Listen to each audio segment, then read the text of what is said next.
এই রমণীয় চরিতার্থ করতে যে কোনো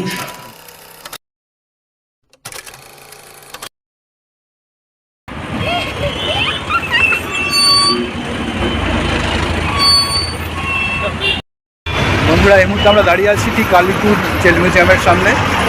চলুন ভেতরে যাই, ভেতরে গিয়ে দেখা যাক। এই দেখতে পাচ্ছেন আপনারা আলিপুর জেল মিউজিয়াম, এটা হলো বাইরেটা। আর এর বাদিকে একটু এগোলে পেয়ে যাবেন টিকিট কাউন্টার। টিকিট জনপ্রতি 30 টাকা। 3 বছরের নিচে বাচ্চাদের কোনো টিকিট লাগবে না। আমরা টিকিট কেটে নিয়ে মেন এন্ট্রান্স দিয়ে ভেতরে চলে এসেছি। আপনারা চাইলে টিকিট আগে থেকেই অনলাইনে বুক করে নিতে পারেন। আমি লিঙ্ক ডেসক্রিপশন বক্সে দিয়ে রাখবো। চারিদিকটা দেখুন, সুন্দরভাবে সাজানো। এখানে মিউজিয়ামটির মানচিত্র রয়েছে, আপনারা চাইলে পজ করে দেখে নিতে পারেন। জাতির জনক মহাত্মা গান্ধী, তার মূর্তিটি আছে ঢুকেই ডান পাশে। আর পাশে রয়েছে এই শহীদ স্তম্ভটি। 116 বছরের প্রাচীন এই কারাগারটি গড়ে তোলা হয়েছিল 1906 সালে 15.2 একর জমির ওপর, টালিখাল কিংবা আদিগঙ্গার পশ্চিম প্রান্তে।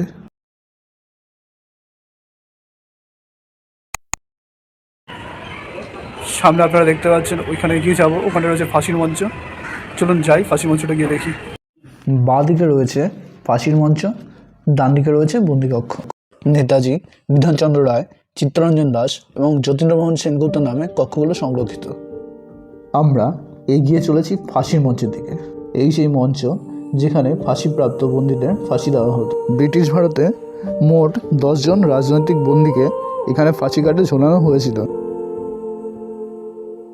ব্রিটিশ ভারতে এই ফাঁসির মঞ্চে প্রথম শহীদ হলেন কানাইলাল দত্ত 1908 সালের 10ই নভেম্বর।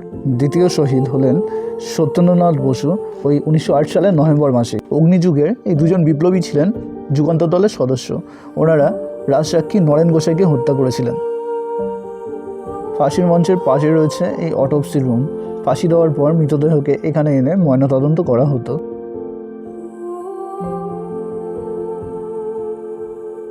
আর এই যে কক্ষগুলো দেখতে পাচ্ছেন, এই কক্ষগুলিতে ফাঁসিপ্রাপ্ত বন্দীদের ফাঁসি দেওয়ার আগের দিন এনে রাখা হতো। আগেই দেখলেন ফাঁসি দেওয়া হতো খোলা আকাশের নিচে, যাতে এই নির্মম দৃশ্য বাকি বন্দীরাও দেখতে পারে। চলে এসেছি ফাঁসির মঞ্চের ঠিক বিপরীতে যে বন্দি কক্ষগুলো রয়েছে সেখানে। এখানকার বন্দি কক্ষগুলো নেতাজি সুভাষ, বিধানচন্দ্র রায়, চিত্তরঞ্জন দাস এবং যতীন্দ্রমোহন সেনগুপ্তর নামে নামাঙ্কিত। রাজনৈতিক বন্দী হিসাবে এই কারাকক্ষগুলোতে ওনারা প্রত্যেকে বন্দী ছিলেন। কারাকক্ষের এই পুরু দেওয়াল না জানি কত আত্মত্যাগ, কত অত্যাচার, কত যন্ত্রণার সাক্ষী। পশ্চিমবঙ্গের ভূতপূর্ব মুখ্যমন্ত্রী ডক্টর বিধানচন্দ্র রায়ের স্মৃতিফলক এবং মূর্তি এখানে রাখা রয়েছে। এই দেওয়ালগুলো কথা না বলতে পারলেও নীরবে আমাদের অনেক কথাই বলে চলেছে।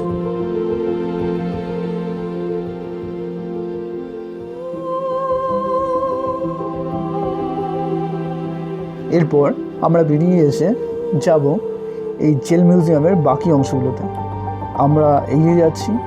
আমরা এবার যাব নেহেরু কক্ষের কাছে। স্বাধীন ভারতের প্রথম প্রধানমন্ত্রী পণ্ডিত জওয়াহরলাল নেহেরু পরাধীন ভারতে ওনার বন্দিদশার বেশ কিছুটা কাল উনি এখানে কাটিয়েছিলেন। উনি 1934 সালের ফেব্রুয়ারি 17 তারিখ থেকে মে মাসের 7 তারিখ পর্যন্ত মোট 80 দিন এখানে বন্দী ছিলেন অসহযোগ আন্দোলনে অংশগ্রহণ করার জন্য। এখানকার এই কক্ষগুলো সেই স্মৃতি বহন করছে। পরাধীন ভারতের স্বাধীনতা সংগ্রামে অংশগ্রহণ করে পণ্ডিত নেহেরু মোট 9 বার কারাবন্দী হয়েছিলেন এবং দিন সংখ্যা হিসাব করলে দেখা যায় মোট 3259 দিন, অর্থাৎ প্রায় 9 বছর উনি ব্রিটিশ ভারতে কারারুদ্ধ ছিলেন। এখানে জেলবন্দি থাকাকালীন তার কন্যা ইন্দিরা গান্ধী প্রায় দেখা করতে আসতেন ওনার সাথে এবং এখানে বসে অপেক্ষা করতেন। এবার এখান থেকে আমরা বেরিয়ে চলে যাচ্ছি জেলের লাইব্রেরিতে। এখানে পরিবেশ কিন্তু খুবই শান্ত। পাশাপাশি এই দুটো হলো সেলফি জোন, এখানে আপনারা সেলফি তুলতে পারেন। আর এখানে এসে আপনারা যেটা করতে পারেন সেটা হলো, প্রথমে বলছিলাম এটা একটা লাইব্রেরি, অর্থাৎ এখানে প্রচুর বই আপনারা পেয়ে যাবেন। সেখান থেকে আপনারা আপনাদের পছন্দের বই নিয়ে এখানে টেবিলে বসে আপনারা পড়তে পারেন। এখানে নেতাজি সহ ভারতের স্বাধীনতা সংগ্রাম এবং সংগ্রামীদের ওপর লেখা প্রচুর মূল্যবান সেই সঙ্গে দুষ্প্রাপ্য বই আপনারা এখানে পেয়ে যাবেন। এই টেবিলগুলো রাখা রয়েছে বই পড়ার জন্য। আজকালকার ব্যস্ত জীবনে বই পড়ার মতো ভালো অভ্যাসটা সত্যি আমাদের জীবন থেকে উঠেই গেছে। আমরা পাশের দরজা দিয়ে লাইব্রেরি থেকে বেরিয়ে আসলাম। সামনেটা চলুন গিয়ে দেখা যাক। এখানে আসলে দেখা যাবে তৎকালীন সময় এই স্থানে কাপড় বোনা হতো। দেখুন চরকার সাহায্যে সুতো তৈরি করা হচ্ছে, তারপর সুতো থেকে তাতে কাপড় বোনার যন্ত্র সব রাখা রয়েছে এখানে। এই যন্ত্র কিন্তু তৎকালীন সময় ব্যবহার করা হতো। এখানে দেখুন ফাইবারের মডেল দিয়ে কাপড় বোনা দেখানো হচ্ছে। এই তাঁত পরপর রাখা রয়েছে, সে সময় ব্যবহার করা হতো। চলুন আমার সাথেও আপনারা পুরো জায়গাটা ঘুরে ঘুরে দেখবেন।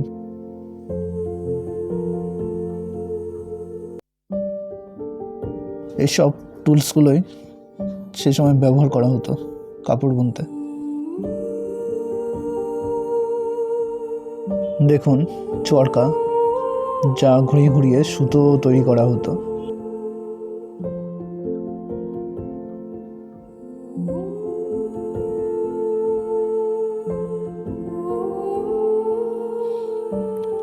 আর এটি ব্যবহার করা হতো কাপড় রং করার জন্য।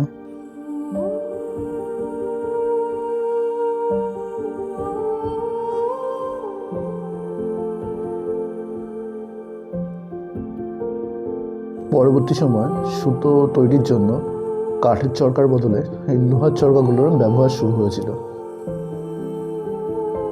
তখনকার দিনে যেহেতু জেলে সিসিটিভি ছিল না, তাই সেই সময় কয়েদিদের ওপর নজরদারি করার জন্য এই ওয়াচ টাওয়ারটিকে ব্যবহার করা হতো। মানিকতলা বোমা মামলায় যে বোমটি ব্যবহৃত হয়েছিল, এটি হলো তার বিবর্ধিত রূপ। জেলের এই প্রান্তে যে ঘরগুলো রয়েছে, এখানে সাধারণ কয়েদিদের রাখা হতো। এই ঘরগুলো লক্ষ্য করলে বুঝতে পারবেন এখানে একসাথে অনেকজন বন্দীকে রাখা হতো।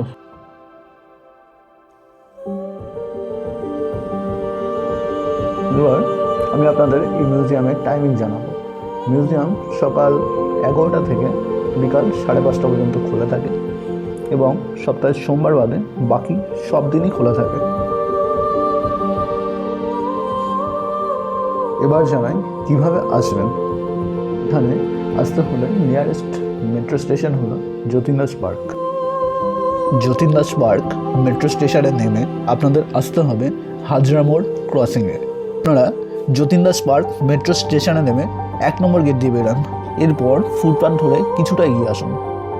মোটামুটি 1 মিনিট হাঁটলেই আপনারা হাজরা মোড় পৌঁছে যাবেন। তারপর রাস্তা ক্রস করুন, ক্রস করে যান ডান দিকে, আর ডান দিকে আসলেই আপনারা পেয়ে যাবেন অটো স্ট্যান্ড। আর এই অটো স্ট্যান্ড থেকে আলিপুর জেল মিউজিয়ামের ভাড়া জনপ্রতি 10 টাকা। আর এখানে রয়েছে লাইট অ্যান্ড শোর ব্যবস্থা। সোমবার বাদে বাংলা ভাষার শোয়ের টাইমিং হলো সন্ধ্যে 6টা, আর টিকিট কাউন্টার খোলা থাকে বিকাল 5টা পর্যন্ত। তাই এই শো দেখতে হলে আপনাদেরকে আগে থেকে টিকিট বুক করে নিতে হবে। এখন আমরা চলে এসেছি জেলের প্রদর্শনীশালাতে।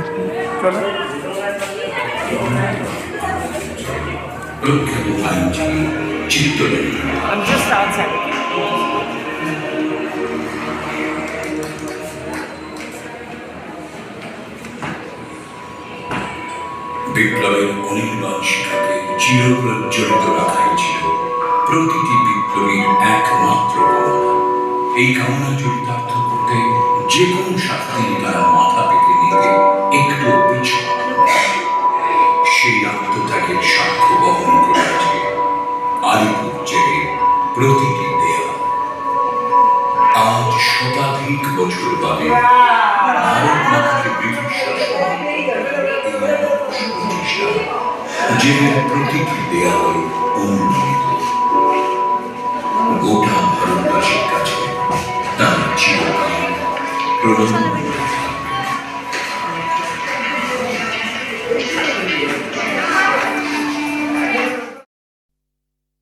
এখানে তুলে ধরা হয়েছে বিপ্লবী অরবিন্দ ঘোষ সহ তার যুগান্তর দলের সদস্যবৃন্দের কার্যকলাপ এবং পরবর্তীতে বাংলায় গড়ে ওঠা বিভিন্ন গুপ্ত সমিতি যেমন অনুশীলন সমিতি কিংবা বেঙ্গল ভলেন্টিয়ার্স তাদের বিভিন্ন কার্যকলাপ।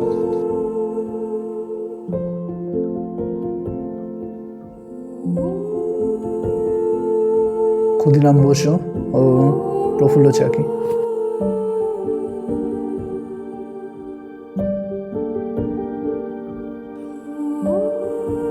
এখানে এই দেওয়ালের গায়ে রয়েছে ভারত মাতার সেই সমস্ত বীর সন্তানদের নাম যাদের অমূল্য আত্মত্যাগের বিনিময়ে আমাদের দেশ আজ স্বাধীন হয়েছে।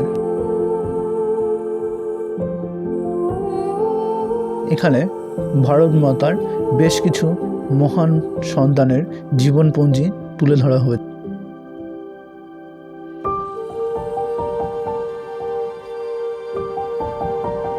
এখানে রয়েছে বিভিন্ন হস্তশিল্প, সেই সঙ্গে অসাধারণ কিছু পেন্টিং। চলুন আমরা একে একে দেখে নেব।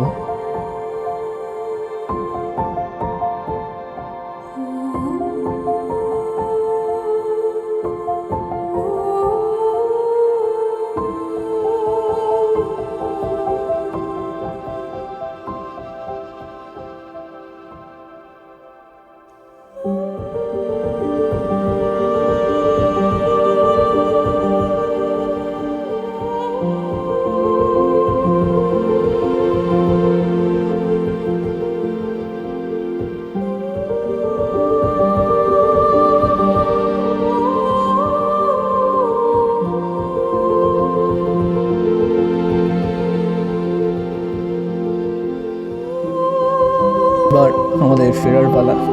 ভিডিওটা ভালো লাগলে লাইক, শেয়ার এবং কমেন্ট করুন, আর দয়া করে চ্যানেলটা সাবস্ক্রাইব করুন। ধন্যবাদ।